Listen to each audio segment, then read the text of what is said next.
तो इस बार जब आज़ादी का अमृत महोत्सव था तो नरेंद्र मोदी जी ने, हमारे भारतीय प्रधानमंत्री जी ने एक बात कही थी कि 2047 तक हम भारत को एक विकसित राष्ट्र बनाएंगे जब हम 100वां अपना स्वतंत्रता दिवस मनाएंगे।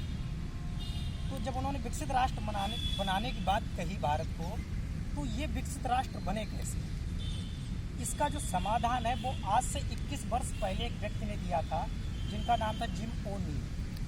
उन्होंने एक पुस्तक लिखी, उन्होंने एक रिसर्च पेपर लिखा था जिसका नाम था building better global economy brick. एक रिसर्च पेपर लिखा था, उसमें उन्होंने सुझाव दिया था कि यदि 4 कंट्री चाइना, ब्राज़ील, रसिया, इंडिया मिल जाए तो ये लोग ये विकासशील देश हैं और उभरते हुए देश हैं, ये विकसित देश बन जाएंगे 2050 तक। फिर क्या हुआ, 2003 में जो गोल्डमैन सेस कंपनी थी उसकी एक शायद बुक पब्लिश या शायद रिसर्च पेपर पब्लिश हुआ जिसका नाम था कि dreaming with BRIC path to 2050, जिसमें उन्होंने प्रेडिक्शन किया कि 2039 तक इंडिया जो है मतलब जो ब्रिक है वो जो पाश्चात्य देशों के संगठन है उन्हें हरा देगा, पाश्चात्य देश की इकोनॉमी से आगे निकल जाएगा। तो इस तरह की बात कही। अब जब इतनी बात कही तो अच्छा ये कहा क्यों, इन्हीं 4 कंट्री के बारे में क्यों कहा, तो इसको लेकर पहले हम जानते हैं। तो इसमें क्या है कि 4 कंट्री में रिसोर्सेज के रूप में अगर देखा जाए तो ये उन्नत है काफ़ी, पॉपुलेशन के मामले में उन्नत है काफ़ी। दूसरा मैन्युफैक्चरिंग कंट्री है ये, इसमें से जो 2 कंट्री हैं रसिया और ब्राज़ील, ये संसाधनों में उन्नत है, और साथ ही साथ और भी जो कंट्री है वो भी संसाधनों में उन्नत है, लेकिन रसिया ब्राज़ील काफ़ी संसाधनों में उन्नत है। उसके अलावा रसिया, चाइना, ब्राज़ील, भारत सभी टेक्नोलॉजी में भी आगे हैं। तो टेक्नोलॉजी और रिसोर्स जब दोनों मिल जाएंगे और दोनों आगे बढ़ेंगे तो ये लोग अच्छे से विकास कर सकते हैं, ये इनका मानना था जिम ओ'नील का। दूसरा, इसकी आवश्यकता इसलिए भी महसूस हुई कि 1991 में 2 बहुत महत्वपूर्ण घटना घटी। पहला कि भारत जो एक बंद अर्थव्यवस्था था, थोड़ी सी बंद अर्थव्यवस्था था, उसने एलपीजी के माध्यम से अपने आप को खोला पूरे विश्व में। दूसरी घटना ये घटी कि जो यूएसएसआर था उसका विघटन हुआ, तो उसने नए सिरे से अपनी इकोनॉमी को गढ़ने का प्रयास किया। तो एक तरफ यूएसएसआर जो अपनी इकोनॉमी को नए तरीके से गढ़ रहा है, एक तरफ वो भारत जो सबसे बड़ी जनसंख्या वाला है जहाँ पर कई देश इन्वेस्ट कर सकते हैं वो भारत। दूसरा, ब्राज़ील और चाइना जैसे देश जो उस समय विकासशील हो रहे, तो उनकी जो ग्रोथ थी वो काफ़ी ऊपर थी। तो ये सब हुआ, तो इस वजह से उन्होंने प्रेडिक्शन किया कि ये देश बहुत आगे बढ़ सकते हैं। दूसरा क्या है कि फिर उसके बाद क्या हुआ कि इस बात को सीरियस लिया इन 4 कंट्रियों ने। तो 2006 में जब संयुक्त राष्ट्र संघ की एक बैठक हो रही थी, उसके इतर एक अनौपचारिक बैठक यहाँ के विदेश मंत्रियों ने की। फिर उसके बाद क्या हुआ, उस पर जो भी मसौदा तैयार हुआ, जो भी बात हुई, उसके बाद इसे अमली जामा पहनाना, इसे औपचारिक रूप देना 2009 में शुरू किया रूस के एकाटेरिनबर्ग में। तो वहाँ से ब्रिक की स्थापना हुई। ये ब्रिक तब तक ब्रिक रहा जब तक 2010 में साउथ अफ्रीका नहीं जुड़ गया। 2010 में साउथ अफ्रीका जुड़ गया और ये बन गया ब्रिक्स। इन लोगों को जुड़ने का जो एक तरह से जो उपलब्धि आई वो हम लोगों को 1-2 साल के अंदर दिख गई। 2010 और 12 के बीच में एक जब वर्ल्ड बैंक ने एक रिपोर्ट जारी की तो उसमें बताया कि इन सभी देशों के बीच में जो व्यापार है उसमें 26% की बढ़ोतरी हुई। जहाँ 4.6 खरब डॉलर की लोगों के बीच व्यापार हो रहा था वो बढ़कर 6.7 खरब डॉलर हो गया। इसका एक कारण ये भी था कि जो 5 देश थे इनका अगर देखा जाए तो वर्ल्ड बैंक की जो 2019 की रिपोर्ट है उसके अनुसार ये पूरे विश्व की जो पॉपुलेशन है उसका 41% ब्रिक्स में समाया हुआ है। जो पूरा विश्व की जो भूमि है उसके 26% ब्रिक्स में है। पूरे विश्व की जो वैश्विक जीडीपी है उसका 24% जो जीडीपी है वो ब्रिक्स में समाया हुआ है, और जो पूरा व्यापार होता है उसका 17% ब्रिक्स में है। तो ये हम लोगों को उपलब्धि देखने को मिली। फिर इसका अगर देखा जाए तो इनके सिद्धांत ये हैं कि पारस्परिक लाभ, हस्तक्षेप की नीति, साथ साथ आगे बढ़ना, साथ साथ विकास करना, एक दूसरे के आंतरिक मामलों में हस्तक्षेप किए बिना इकोनॉमिकली रूप में हम लोगों को साथ में आगे बढ़ना, इस तरह के इनके सिद्धांत हैं।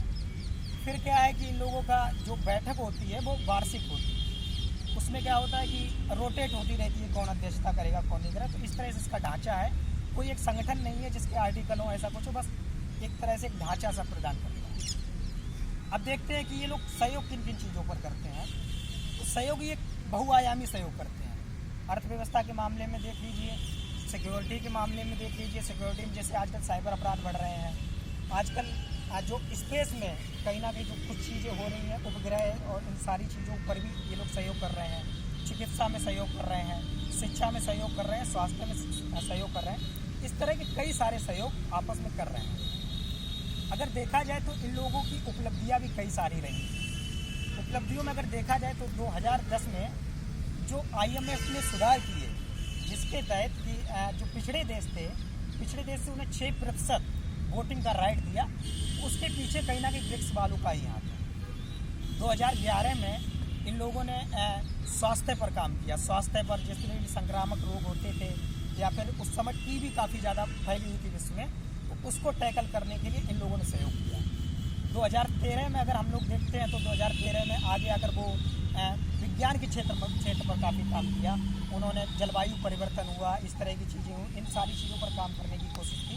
रिसर्च करना हुआ, और रिसर्च करने से लेकर स्पेस और इन सारी चीज़ों पर इन लोगों ने सहयोग किया।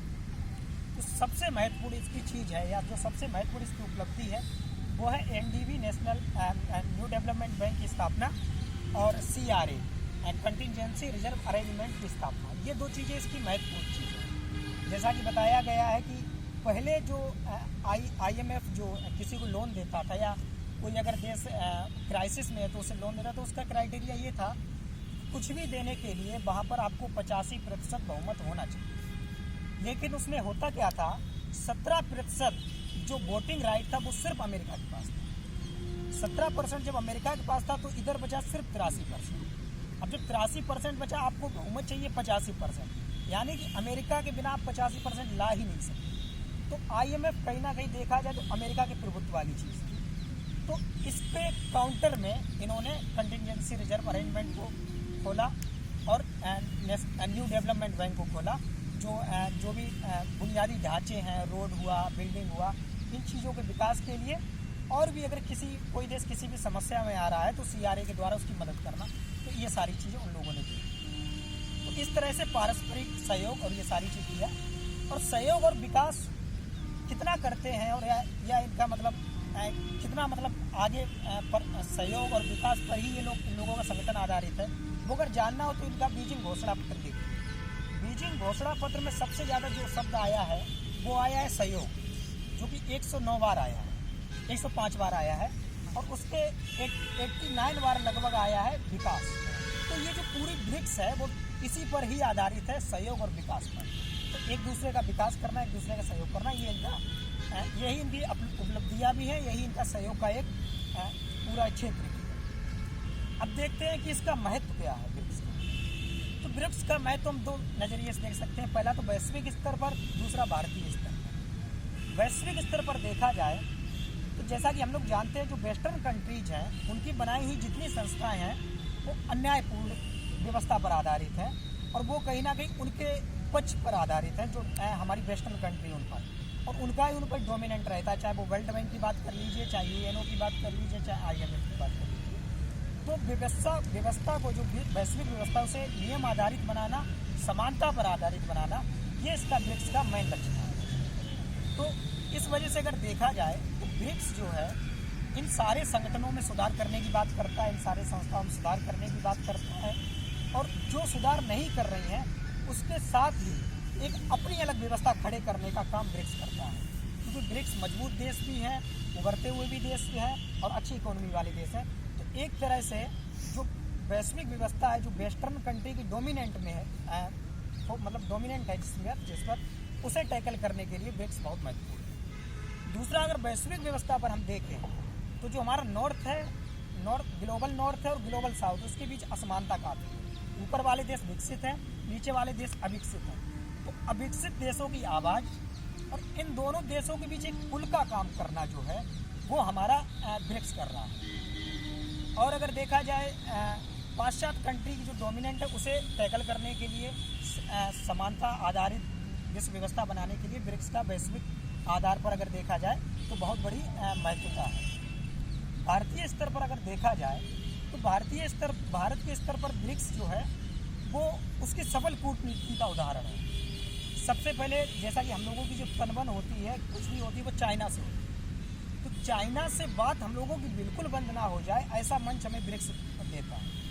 तो कभी भी कोई भी दिक्कत होती है तो हम चाइना को टैकल वहाँ से कर सकते हैं ब्रिक्स के माध्यम से।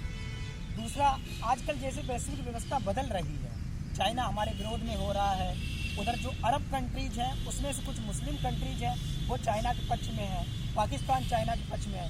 तो जो दो धड़े बटे हुए हैं आजकल, उन धड़ों में अगर देखा जाए जो चाइना वाला धड़ा है, एक है पूंजीवाद वाला धड़ा, एक जो पाश्चात्य कंट्री वाला धड़ा है। तो भारत की मजबूरी है कि वो पाश्चात्य कंट्रियों से जुड़े, जिसका उदाहरण हमारा क्वाड है और भी कई सारे संगठनों में जुड़ना उसका भारत का उदाहरण है। अब जब वो क्वाड जैसे देशों में जुड़ता है तो रसिया जो कि भारत का पुराना मित्र है वो उसे अखरता है।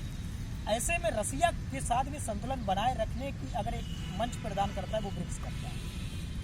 तो कहीं ना कहीं भारत के लिए ब्रिक्स एक पुल के समान है जो रूस जैसे साम्यवादी देश और अमेरिका जैसे पूंजीवादी देशों को जोड़ने का काम करता है। दूसरा, कहीं ना कहीं देखा जाए तो टेररिज्म को काउंटर करने के लिए पाकिस्तान है, अफगानिस्तान है, इस तरह ईरान है, इस तरह के कई सारे देश हैं जिधर इराक है, जिस तरफ टेररिज्म की एक्टिविटीज़ काफ़ी होती रहती हैं।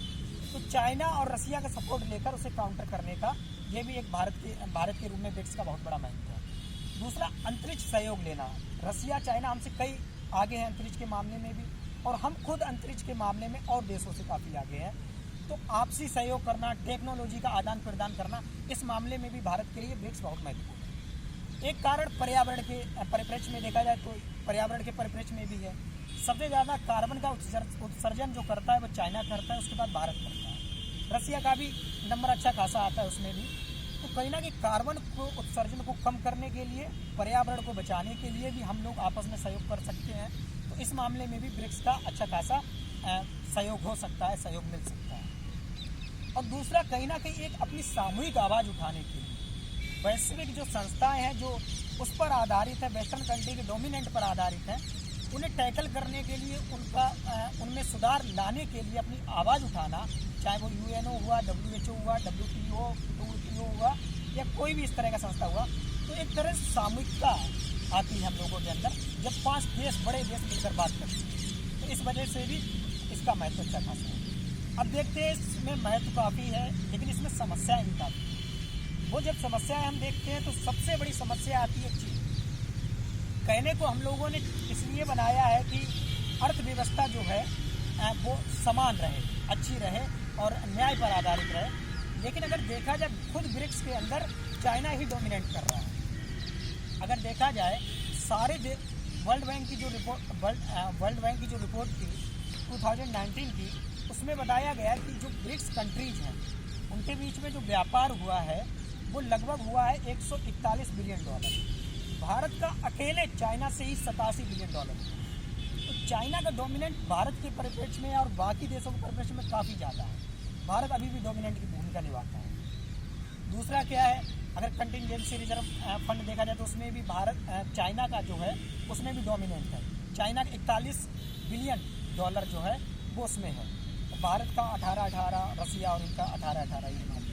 तो इस मामले में भी वहाँ भी कहीं ना कहीं चाइना की थोड़ी बहुत चलती है, तो चाइना डोमिनेट करता है। दूसरा क्या है, एक समस्या ये भी है कि ब्रिक्स को कहीं ना कहीं लोग पाश्चात्य देशों का विरोध के रूप में संगठन देखते हैं। पाश्चात्य देशों का मानना है कि हमारे विरोध में खड़ा हुआ है।